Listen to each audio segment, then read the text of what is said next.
بسم اللہ الرحمن الرحیم۔ دوستو السلام علیکم۔ یوٹیوب چینل عبداللہ برادرز پر خوش آمدید۔ دوستو اگر آپ چینل پر نئے ہیں اور آپ نے چینل کو سبسکرائب نہیں کیا تو اسے سبسکرائب کر لیں اور ساتھ موجود بیل کے آئیکن کو دبا لیں تاکہ ہماری ہر آنے والی نئی ویڈیو آپ تک پہنچتی رہے۔ اصحاب کہف کا واقعہ۔ حضرت عیسیٰ علیہ السلام کے آسمان پر اٹھا لیے جانے کے بعد آج سے تقریباً 2000 سال قبل ملک روم کے شہر افسوس میں ایک ظالم بادشاہ دقیانوس کی حکومت تھی۔ وہ خود بھی بت پرست تھا اور اپنی عوام کو بھی بت پرستی پر مائل کر رکھا تھا۔ جو شخص بتوں کی پوجا نہ کرتا اسے قتل کروا دیتا۔ ایک دن ایمان والوں کے قتل کا منظر دیکھنے کے لیے چند نوجوان آئے۔ اللہ پاک نے ان کی آنکھوں سے پردے ہٹا دیے تو انہوں نے دیکھا کہ جس مومن کو بھی قتل کیا جاتا ہے فرشتے آسمان سے اتر کر اس کی روح کو اپنے ساتھ لے جاتے ہیں۔ یہ منظر دیکھ کر وہ نوجوان ایمان لے آئے۔ بادشاہ دقیانوس کو اس بات کا علم ہوا تو اس نے انہیں 3 دن کی مہلت دی اور کہا کہ 3 دن تک ایمان سے پھر جاؤ ورنہ تمہیں قتل کر دیا جائے گا۔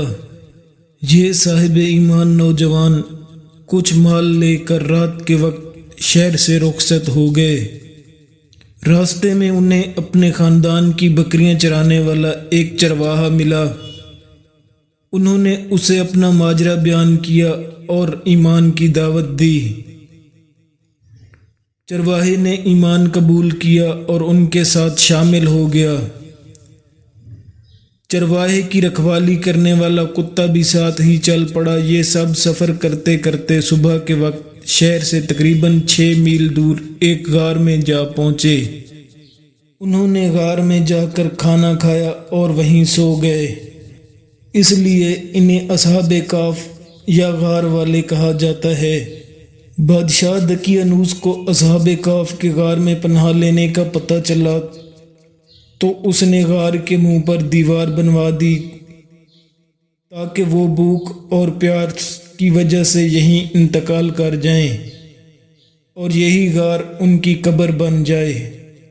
جن ملازمین کو یہ کام دیا گیا انہوں نے اصحاب کہف کے نام، تعداد اور ان کا پورا واقعہ عمدہ قسم کے سیسہ سے بنی تختی پر لکھوایا اور اسے تانبے کے ایک صندوق میں بند کر کے دیوار کی بنیادوں میں رکھوا دیا۔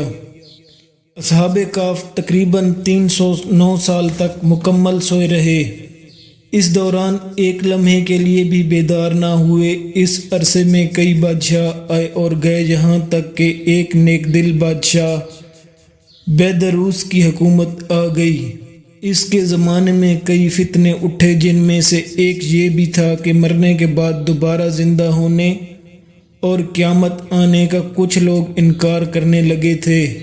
بادشاہ نے یہ حالت دیکھ کر بارگاہ الہی میں فریاد کی، یا اللہ کوئی ایسی نشانی ظاہر فرما جس سے لوگوں کو مرنے کے بعد دوبارہ زندہ ہونے اور قیامت آنے کا یقین ہو جائے۔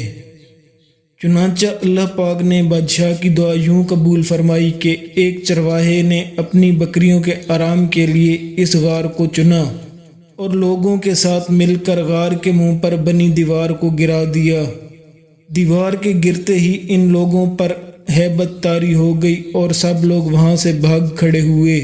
تقریباً 309 سال گزر جانے کے بعد دیوار کے گرنے پر اصحاب کہف بیدار ہوئے اور ان کی حالت ایسی تھی جیسے ایک ہی رات سوئے ہوں۔